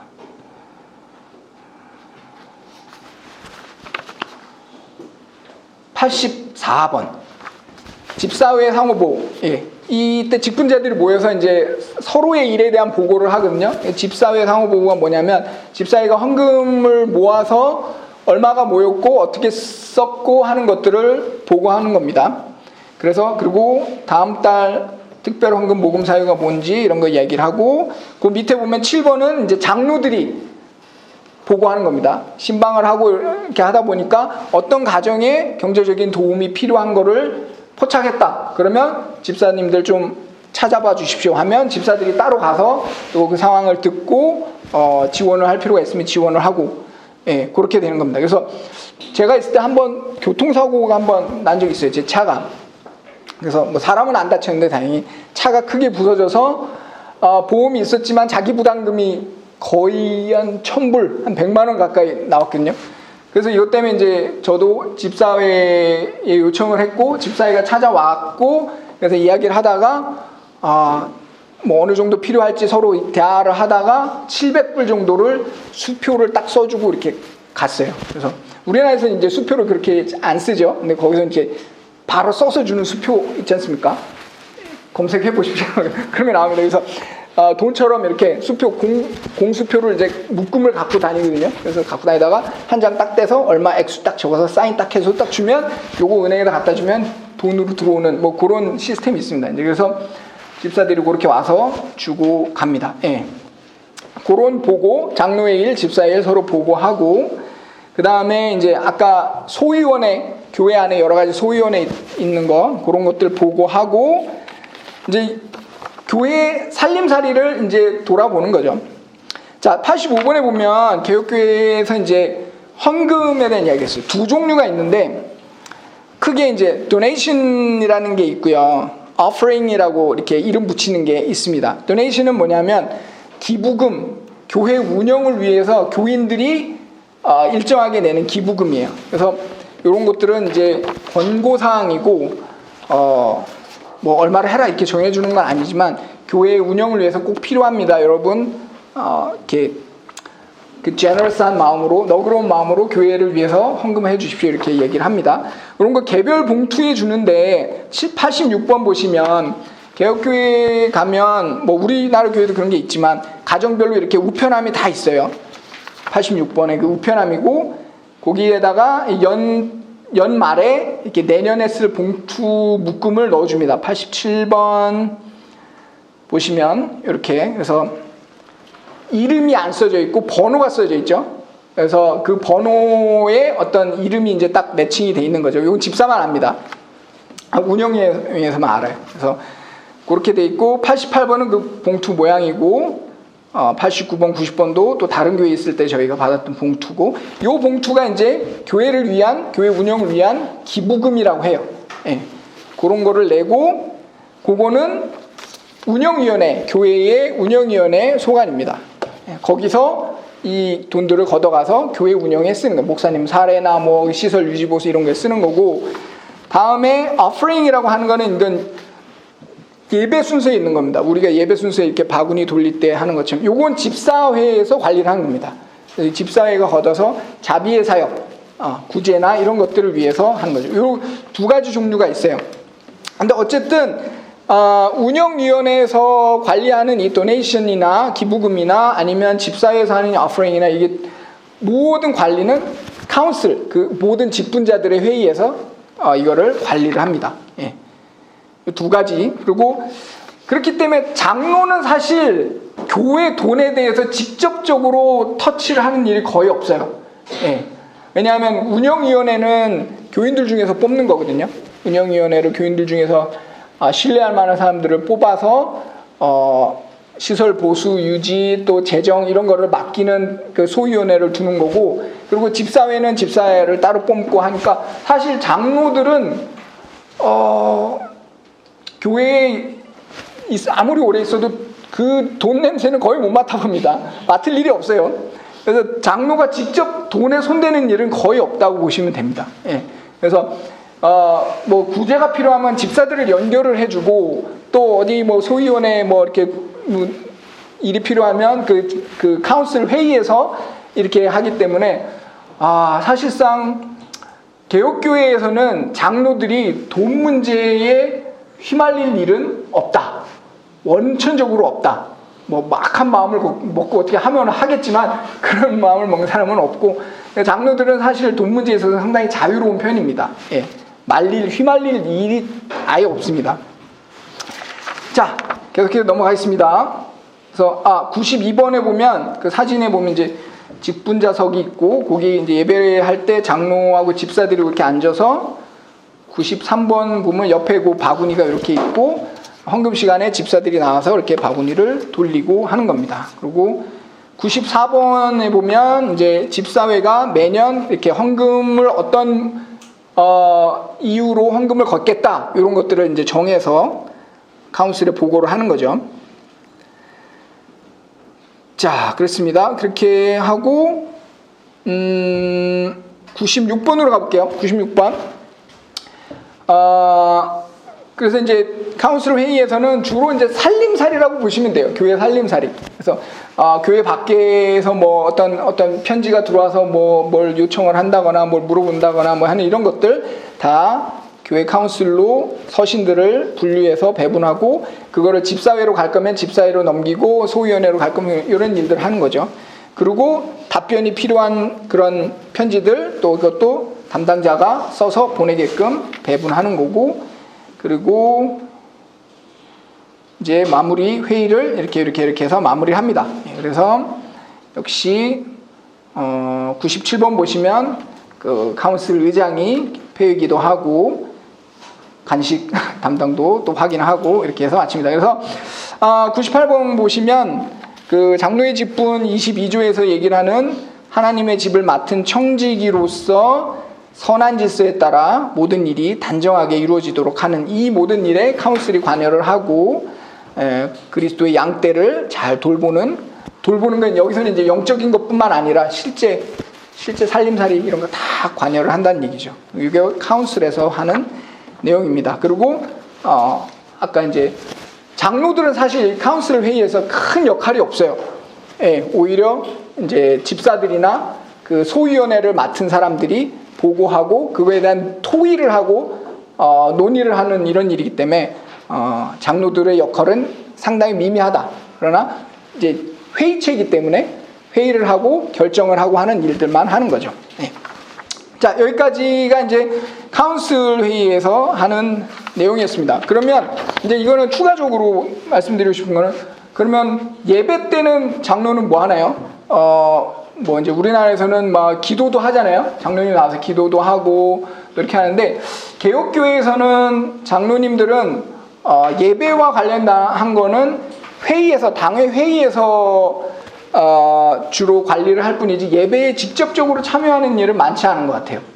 어떤 교회는 그 앞에 나와서 광고까지 교인들 환영하고 또 교회 소식 전하는 것까지는 장로가 하고, 그리고 이제 목사님이 올라와서 예배를 인도하고 이런 경우도 있기는 한데, 거의 개혁교회에서는 예배 인도는 목사가 주로 하고 장로들은 예배 자체에 뭐 성례나 이런 거 외에는 크게 관여는 하지 않는 것 같아요. 예, 그렇습니다. 자, 여기까지 개혁교회 장로에 대한 직무 이야기를 좀 했고, 혹시 질문 있으시면 우리 또 좀 질문에 대한 얘기를 좀 했으면 좋겠습니다.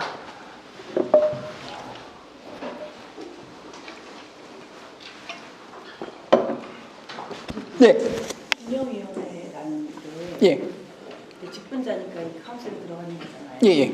집사회에서 이렇게 또 조직이 되는 건가요? 운영위원회는 그냥 교인들 중에서 하는 건데, 집사회는 아니고, 집사는 말 그대로 집사로 이제 선출된 사람들이 모여서 이제 같이 하는 거고, 운영위원회는 이제 꼭 직분자일 필요는 없어요. 그냥 이제 일반 성도들 중에 그 업무에 은사가 있다, 또 재능이 있다 싶은, 예를 들어 재정 담당하는 일은 뭐 회계 쪽이나 이런 거 할 수 있는 사람이면 잘 할 수 있는 거고, 그리고 이제 교회 유지 보수 관리 이런 것들은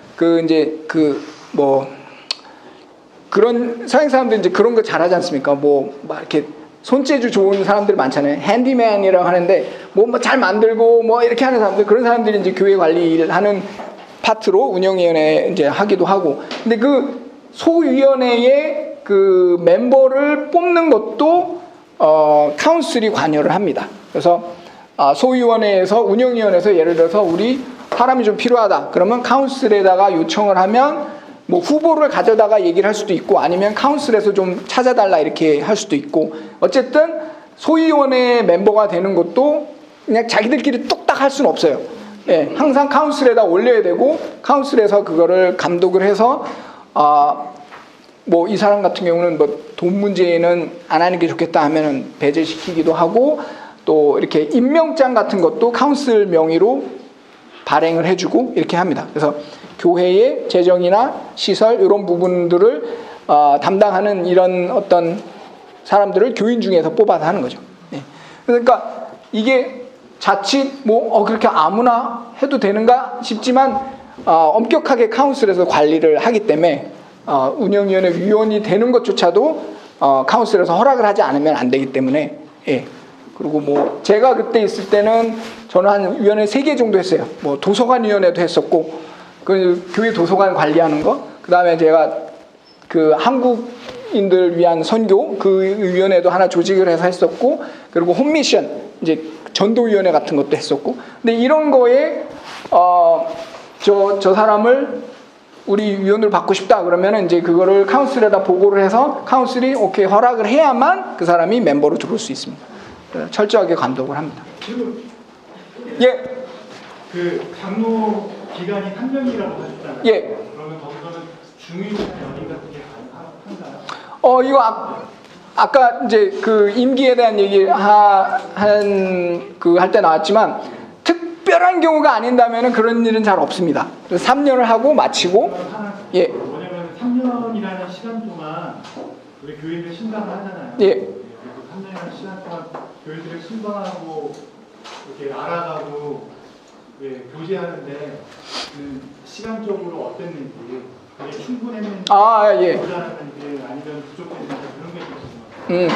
그 3년 동안 이제 구역 배정이 3년 동안 같은 구역을 계속 할 수도 있는데 상황에 따라서는 빠진 장로 그 자리를 채우려고 들어왔는데 그 장로가 맡았던 구역에 새로운 장로의 가족들이 많다 이러면 다시 짭니다. 구역을 배정을 할 때 최대한 내가 맡은 구역에 내 친인척들이 없는 구역으로 보내요. 왜냐하면 이제 아무래도 팔이 안으로 굽을 수도 있고 여러 가지 이런 이유 때문에 친인척이 많이 있는 구역에는 그 장로를 안 보내요. 그럴 필요가 있을 때는 이제 바꾸기도 하죠. 그래서 3년 동안 같은 구역을 할 수도 있지만 구역이 바뀔 수도 있어요. 그러면 이제 또 다른 사람들을 알아가야 되겠고 뭐 이런 필요 때문에 저희가 이제 제가 장로를 하기 전에는 자꾸 장로가 바뀌니까 이거 좀 너무 짧은 거 아니야? 이렇게 생각을 했는데 장로를 해보니까 오히려 이제 장로 입장에서는 구역이 바뀌고 그러면 다른 사람들을 더 알아가야 되는 그 부담도 크고 해서 3년이란 기간이 글쎄요 적당한 것 같습니다. 지금 생각은 그렇습니다. 예. 또 다른 질문 있으신가요? 그때 교인이 몇 명? 저희가 처음에 갔을 때는 한 110명대였는데 저희가 있는 한 6년 동안 계속 줄었어요. 그 이유는 이제 교회적인 문제는 전혀 아니고 그쪽이 이제 밴쿠버 쪽에 이쪽 아시아계 이민자들이 계속 유입이 되면서 주로 인도, 중국 이렇게 되면서 땅값을 많이 올렸어요. 그러니까 현지인들은 버티기가 힘들어서 캐나다인들, 백인들 이 사람들은 자꾸 집값 싼 내륙으로 자꾸 들어갔어요. 그러면 이제 인적 구성원들이 이동을 하면 자녀들도 이동을 하고 그러면 학교도 이동을 하고 그러면 결국에는 이쪽 교회는 줄고 저희가 이 밴쿠버 쪽에 제일 가까이 있었던 교회인데 자꾸 안쪽으로 가면서 교인들의 이동이 생기고 그래서 저희가 귀국할 당시에는 60명대까지 줄었어요. 예. 그렇게 되면 장로소도 좀 바뀌는 네, 맞습니다. 제가 있을 때는 5명이었는데 그 후에 4명으로 줄였습니다. 예. 교인 수에 따라서. 아까 네. 잠시 뒤에 먼저. 네. 그 노회나 총회로 파견되는 예. 전문가로서 통대 예. 자격이 주어지는 장로님을 어떻게 정해지는지. 그건 당회에서 그 결정을 합니다. 카운슬에서 결정을 합니다. 예, 카운슬에서 주로 돌아가면서 하는데 누가 갈래 이렇게 얘기를 해서 자원하는 사람이 있으면 자원하는 사람 보내고, 이거는 뭐 그렇게 어떤 누가 가느냐에 따라서 결정적인 건 아니기 때문에 주로 교회 상황 노회에서 이야기를 할 때는 목사님들이 주로 이렇게 하고, 장로님들은 노회에서 어떤 보직을 맡고 있는 경우가 아닌 이상은 크게 그 회의에서 뭐 역할을 담당하거나 그러진 않거든요. 그래서 이제 자유롭게 카운슬에서 정해서 보냅니다. 예. 다른 질문 또 있으신가요? 예. 그러니까 장로가 장로를 신방하거나 예. 장로가 목사를 신방하는 건 성경적 근거를 가지고 하는 건가요? 아니면 그건 관례인가요? 성경적인 근거라면 그 이제 개혁교회에서는 장로교하고는 조금 다른 게, 이제 교회 정치적으로 조금 다른 게, 장로교에서는 목사는 노회에 소속이 되어 있는데, 개혁교회에서는 목사도 다 교회의 교인으로 소속이 됩니다. 그래서 그 교회 교인이기 때문에 당연히 그 교회의 돌봄을 받는 게 맞다, 이렇게 보는 거죠. 예. 그게 이제 뭐 딱히 그 목사를 신방하는 것에 대한 성경적인 근거라기보다는, 목사도 장로이기 전에 한 사람의 한 사람의 양이기 때문에 예, 돌봄을 받아야 되는 거고, 예, 그리고 목사님도 사실은 저희 교회 목사님은 이제 아주 젊은 나이에 목사가 됐어요. 그러니까 군대도 안 갔다 와도 되고 뭐 하니까 20대 중반에 목사가 됐기 때문에 경험도 많이 부족하고 여러 가지로 돌봄이 많이 필요한 그런 분들은 연륜 있는 장로들이 많이 돌보아 줍니다. 예. 그 교회에서 부재에 네. 범위가 있을 것 같아요. 그러니까 뭐 어떤 선에서 보통 일반적으로 이제 그때마다 회의에 따라 좀 다를 수도 있고, 예. 전체적으로 어느 정도, 예를 들어서 생활고가 되게 뭐 힘든 때까지인지 이렇게 어느 정도의 범위가 있을까요? 그거는 진짜 케이스 바이 케이스인데, 집사회가 그 신방을 해요. 집사들이 가서 아주 정말 디테일하게 보면 계획서까지, 그러니까 수입이 얼마인지 지출이 얼마인지 이런 것까지 다 받아보고 필요한 액수를 주기도 합니다. 그러나 이제 그렇게까지 하는 경우는 많이 없고, 보통 형편을 듣고 집사회에서 이제 정하죠. 예를 들면 어떤 사람 같은 경우는 이제 지적인 약간 장애가 있으신 분인데, 이런 분들한테는 현금을 주면 오용할 염려가 있다. 뭐 다른 데 쓰거나 꼭 필요한데 안 쓰거나 또는 음주를 하거나 이럴 수도 있으니까, 이런 경우는 이제 특정 마트에서만 쓸 수 있는 그 상품권 같은 걸로 주기도 하고, 또 저희 구역에 어떤 이민자 흑인이었는데, 이분은 이혼을 하고 아이 셋을 키우는데 양육비 지원이 잘 안 돼서 형편이 힘든 경우, 이런 경우는, 근데 이제 그 이민자 같은 경우는 또 굉장히 특수성이 있기 때문에 이런 분들에게도 현금을 직접 주면 또 오용될 가능성이 있어서, 이런 경우는 이제 그분이 살던 아파트의 주인에게 그 렌트비를 교회에서 송금을 해주는 방식으로 하기도 하고, 그거는 이제 집사회에서 상담을 통해서 그 가정에 필요한 실질적인 것이 무엇인지를 깊이 이렇게 해서 집사회에서 결정을 하죠. 그래서 뭐 가이드라인 이런 거는 딱히 없는 것 같고, 항상 만나보고 이야기를 해보고 들여다보고 필요 정도를 집사회에서 판단을 하는 것 같습니다. 예. 예. 교인을 권징할 때, 예. 예를 들어 뭐 마태복음 18장에서 예수님께서 가르치신 그런 절차, 뭐 장로가 두 명이 같이 신방을 간다 했잖아요. 예. 그러면 바로 듣고 나서 그걸 교회에 얘기하고 이렇게 하는 어떤 절차를 더 규정을 만들어서 지키는지, 아니면 성도들이 장로님들한테 그런 것들을 얘기하거나 해서 실제적인 권징이 이루어지는, 회개하지 않는 교인에 대해서 그런 절차에 대해서 우리가 배울 게 뭐 있을까요? 권징은 뭐 이거는 사실은 자주 안 일어나는 게 좋은 일이잖아요. 그래서 실제로도 많이 일어나지는 않는데, 이상하게 제가 있을 때 몇 건 있었어요. 그래가지고 굉장히 힘든 일이 있었는데 결국엔 저희가 귀국하고 나서 이분이 출교를 된 일이 있었는데 일단은 뭐 제일 중요한 건 장로들이 만나서 상황을 듣고 권면을 하고 그 권면을 잘 따르는지를 보고 그런 것들을 이 모든 만남과 대화 상황을 당회에다 보고를 하고 당회에서 같이 논의를 하고 어떻게 대응을 하자라고 이야기를 하고 그러고 나서 그거를 담당 장로에게 이렇게 해보자라고 하고 그 사람이 가서 또 이렇게 전달을 하고 그러면 그게 저쪽에서 성도가 잘 받아들이는지 또 보고 이 작업이 굉장히 오래 걸려요. 권징은 정말 오래 걸려요. 특히 개혁교회에서는 출교까지 이루어지는 권징은 몇 년씩 걸리기도 합니다. 예, 저희가 노예 참석했을 때 다른 교회에서도 그런 일이 있었는데 2년 이상 걸리기도 해요. 예, 그래서 이거는 이렇게 막 그 홧김에 하는 이런 건 절대 해서는 안 되기 때문에 정말 세밀하게 살펴야 돼서 그리고 아까 말씀드린 것처럼 장로들이 다 생업이 있는 사람들인데 얘만 붙들고 있을 수도 없잖아요.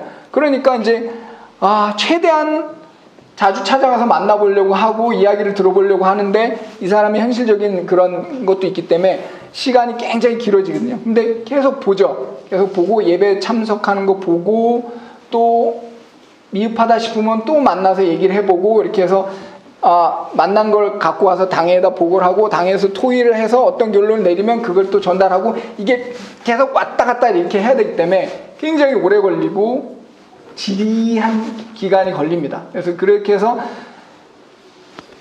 몇 개월 뭐 한 1년까지 가다가 도저히 안 된다 싶으면 이제 당회에서 결정을 내리고 뭐 수찬정지부터 이제 시작을 해서 결정을 하고 그러고도 회개하지 않고 계속 그렇게 한다 하면 결정까지 가고 이렇게 되는 거죠. 예. 그 한국에서는 이제 장로 이제 사춘기 되고 나면 예. 그 뒤에 이제 뭐 장로 모시라고 이렇게 해가지고 기간이 걸리는 걸로 알고 있는데 네네네. 혹시 그 절차들이 비슷한지 장로 고시는 따로 없고요. 예. 그리고 이제 그것도 이제 장로교에서는 그 절차를 노예에서 관리를 하기 때문에 그런 과정이 있지만 개혁교회에서는 일단 다 개교회에서 하는 겁니다. 그래서 목사도 그렇고 장로도 그렇고 그 교회에서 그 교인들 중에 후보를 올리고 그 교회에서 투표를 하고 그 교회에서 임직을 하고 다 그 개교회 안에서 이루어지기 때문에 그런 절차는 따로 없어요. 예. 그런데 좀 빨리 그렇게 이루어지는. 그렇죠. 예. 보통 이제 중요한 거는 공지하는 기간이 이제 있죠. 교인들에게 이제 추천해달라 얘기를 하고 그거를 몇 주 기다렸다가 그거 갖고 회의를 하고 거기서 후보를 추린 다음에 그 추린 후보에 대해서 또 공지를 하고 그 반론이 있는지 또 듣고 반론이 없으면 이제 투표에 옮기고 투표를 하고 나서 이 사람 선출됐습니다 공지하고 또 반론이 있는지 듣고 이렇게 주고받는 기간 정도 그게 한 달 반 정도는 걸리는 것 같아요. 그렇게 해서 5월 말까지 직분자 선출을 하고 6월부터는 이렇게 새로 시작을 한 방식으로 합니다. 또 질문 있으신가요? 네. 공부하시면서 제일 힘드셨어요? 제일 힘들었던 거요. 일단은 저는 한국 사람이기 때문에 그분들은 캐나다인이지만 그 네덜란드 이민자들이에요. 그래서 거의 제가 있을 당시에는 이제 한 3, 4대 정도 됐는데 3, 4세대 정도 됐는데 이민 왔던 할아버지 할머니들이 살아계신 분도 계시고 돌아가신 분도 계시고 막 요런 시기였는데 신방을 딱 가면 이제 아이스 브레이킹을 하려고 막 이런 일상적인 얘기를 하는데 이분들의 아이스 브레이킹 방법은 늘 하는 얘기가 네덜란드 얘기입니다. 예. 그래서 이제 2차 세계대전 이후에 네덜란드에서 대서양 건너서 이렇게 와서 막 캐나다에 정착한 이런 할아버지 할머니들 뭐 그때 아직도 친척들이 네덜란드에 살고 있고 실제로 그런 분들이 많아서 그런 얘기로 푸는 게 제일 좋아요. 예, 그러니까 우리 만나서 뭐 니는 어디 출신이고, 나 부산이다, 뭐 좀 이렇게 하고 막 이런 것처럼 그 사람들도 만나서 그런 얘기부터 합니다. 그러면 저는 이제 꿀먹은 멍이지. 할 얘기가 없어요. 제 구역을 갔는데 같이 저랑 짝이 됐던 장로님이 19살 때 캐나다로 이민 온 네덜란드 분이란 말이에요.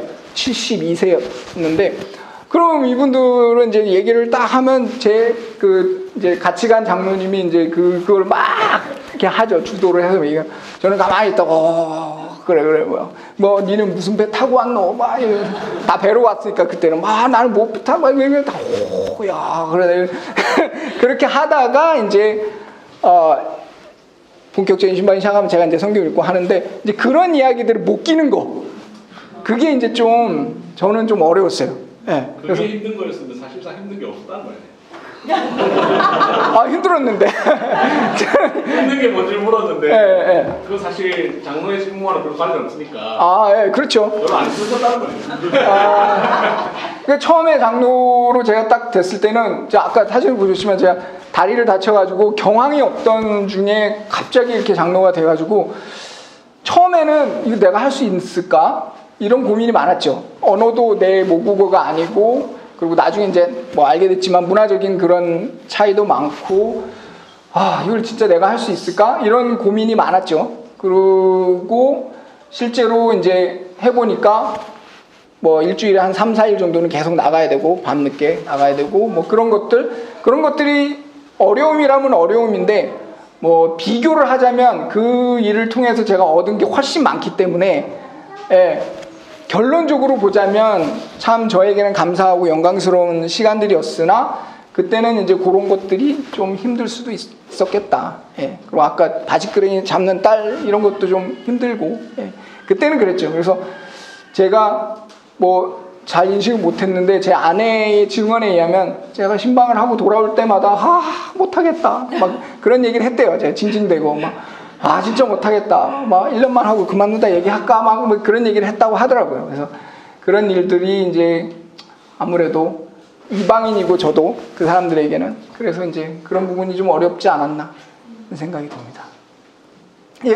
개혁교회에서는 장로에 대한 질문이 사모하는 마음들이 있는 건지, 아니면 뭐 조금 깊이 하고자 하는 마음이 있는지, 그다음에 투표를 하게 되면 뭔가 치열한 투표가 이루어지는지, 아니면 뭔가 그런 분위기를 궁금합니다.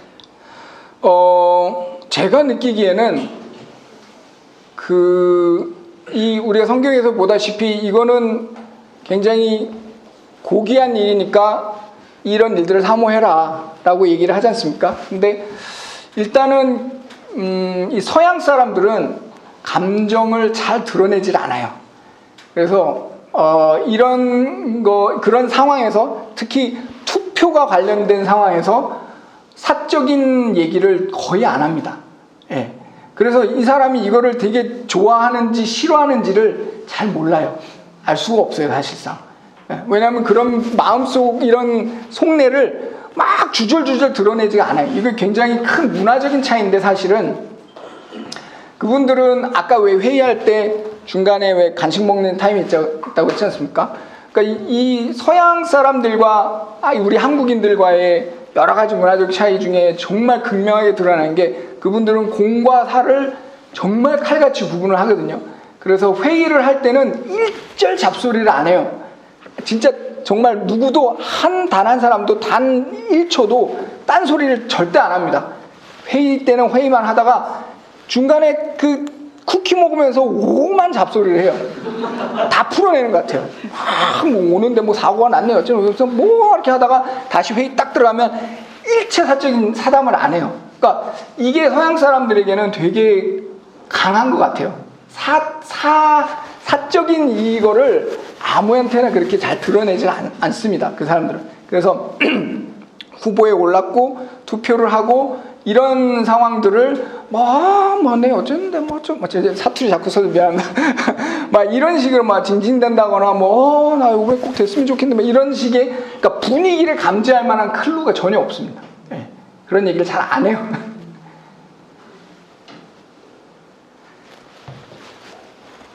자, 더 없으시면 마칠까요?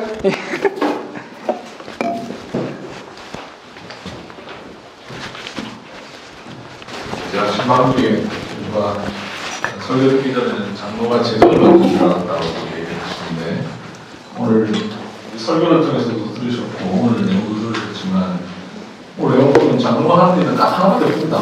교인들의 신앙과 생활을 살핍니다. 보고 하는 거 하나 하면서 다음에 하는 겁니다. 근데 한국 교회는 어떻습니까? 보고 빼고 가야 돼요. 교인들의 신앙과 생활을 일절 관심이 없습니다. 다른 쓸데없는 거 얘기하고 아무개가 몸과 관련된 얘기하고 돈을 막 주무르고 이렇게 하는 거예요. 저렇게 하는 게 저 교회가 특이해서가 아니라 분명히 있는 겁니다. 참 장로교회가 이상한 관계입니다. 이미 설교를 다 들으셨지만